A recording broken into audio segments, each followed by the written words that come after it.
এরকম অঙ্ক পরীক্ষাতে থাকলে কীভাবে সমাধান করবে এটা সহজভাবে ট্রিক্স কাজে লাগাচ্ছি। এটাকে প্রথমে আমি ভেঙে নিচ্ছি।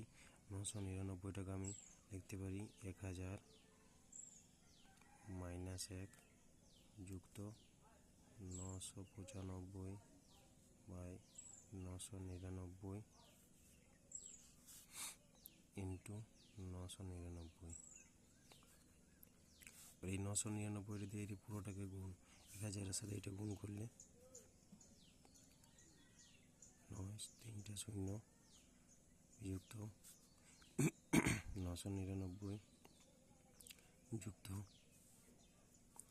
এর পুরোটার সাথে এটা গুণ করলে এটা কাটা যাবে, পুরো উপরেরটা।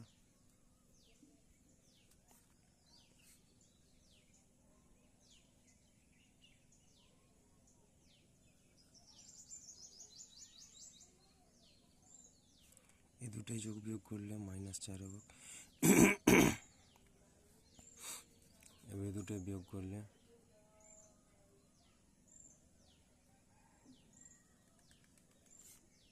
এটা অ্যান্সার হবে।